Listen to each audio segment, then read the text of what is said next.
Does anyone remember my 2019 Ram 3500? My truck is almost identical to this one, except this is a Longhorn trim. Now, I've already done all my complaining on these Ram trucks because when they revised them for 2025, they definitely watered down the recipe for sure. Because remember, Longhorn did get a premium front grille. It got unique wheels, different from the Limited, and now it pretty much shares all those things with the Limited trim. So let's go ahead and check out the window sticker on this truck so you guys can see some of the pricing, and then I'm going to take you guys around this really nice build. Be sure to check out Ken Garff here in West Valley, Utah. Ask for Ezra and he can get you a good deal on this truck. At the very top is the description. Base price is $93,350. Man. Now, here's a short listing of the standard features. Be sure to pause to see more. Now, fifth wheel prep package starts off the options for $255. Tow mode digital rearview mirror is $835, and then Longhorn level 1 is a must because if you don't know, 360 camera comes a part of that package along with your power deployable running boards. Sunroof is $1195, instrument panel mounted auxiliary switches, clearance lamps, engine block heater. Destination at $2795 for a total price of $103,705 and 10-year, 100,000 mile powertrain. I've been hearing inklings that this is the main reason why people are buying more Ram trucks is 10-year, 100,000 mile powertrain, especially the half tons with the Hurricane engine. Now, as far as the front end goes, this is a cowboy truck, and if you want more chrome, it is available, so you can get a chrome bumper on the front end and the back. Also, black recovery hooks. Remember, there was a time when you got chrome recovery hooks on this truck. Also, you got the premium lights like the Limited that the Laramie trucks couldn't get. Now Laramie shares the same lights as the Limited and Longhorn. So adaptive cruise control comes standard on all trim levels. Front parking sensors are there, and solid front axle is still there too. Now here are the tires, which are the Firestone Transforce AT2s. Anyone in the comment section want to give us a rundown on your tires? I know these are slightly different from the 24 and earlier pickup, so who knows, maybe they're getting a little bit more miles. So 285 60/20 is a size, 33.5 inches tall, 11.2 inches wide. Also right here, 3,640 pounds of capacity.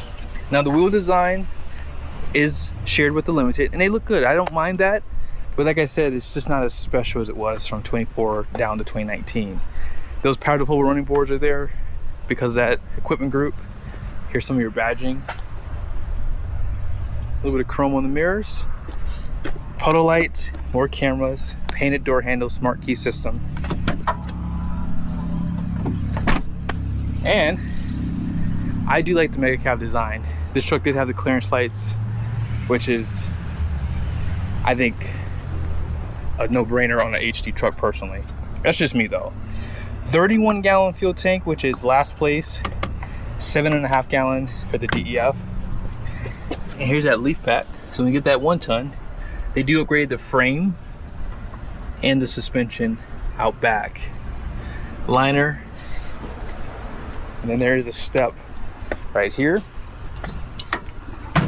Full LED tail lights.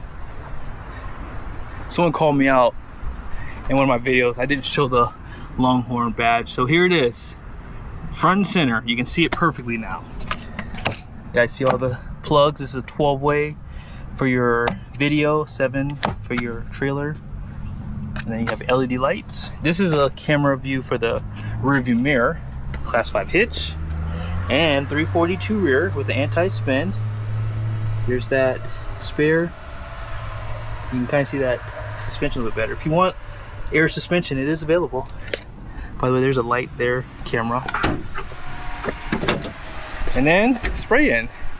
This truck is almost built perfectly. Like if I needed a truck tomorrow, I would say that this truck is built the way I would want it in a 1 ton. Bed lights are there.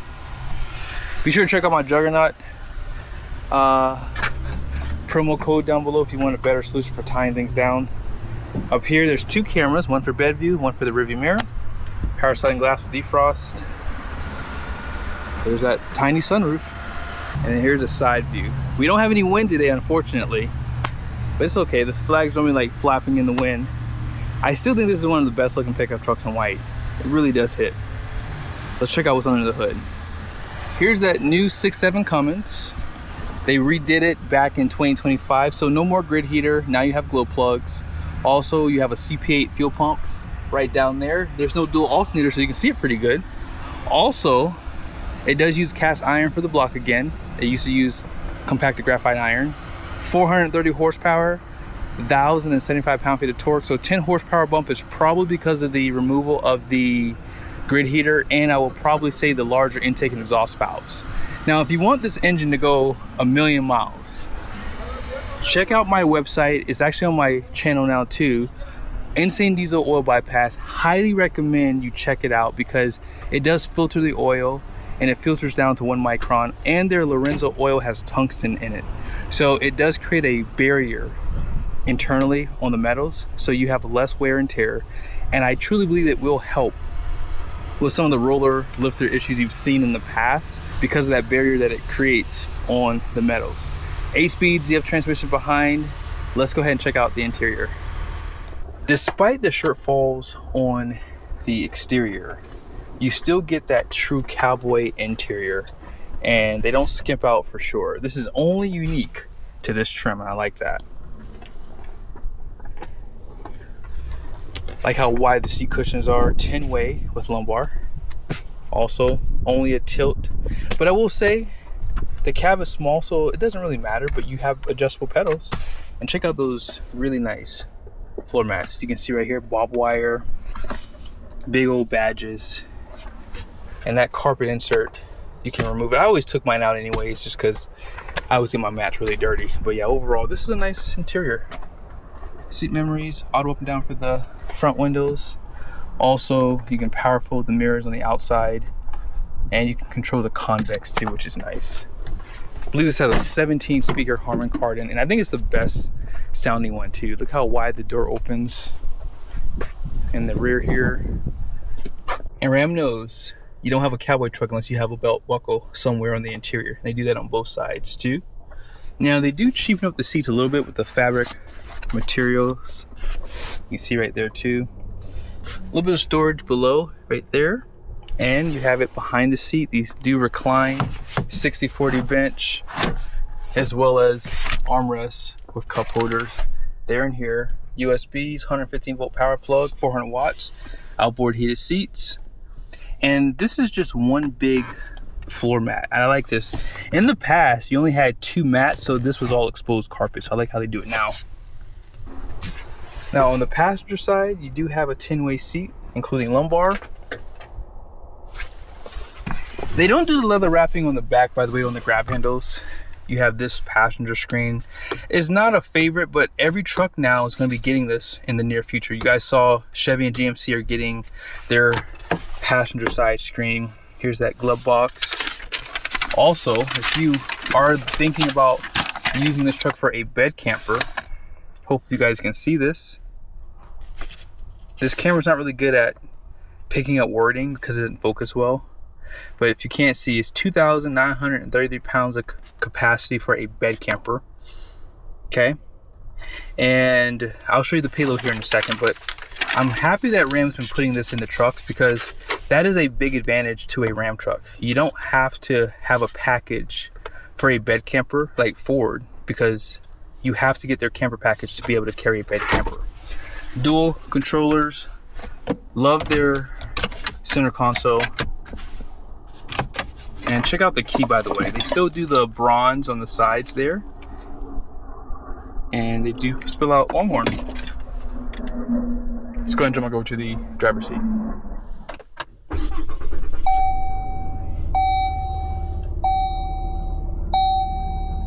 No heads-up display on this model. You guys see the, basically a video, I call it, for that rearview mirror. Up top here, place for your sunshades. GM doesn't like to give this to you, by the way. If you get a GMC, they don't have that. Also, HomeLink. And 360 camera.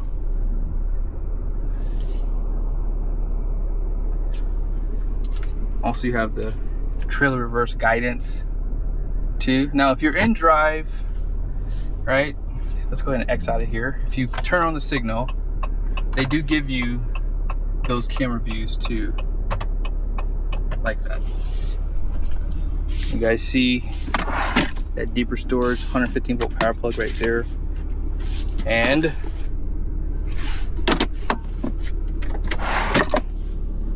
deeper storage there too. So let's go ahead and take this truck for a quick drive.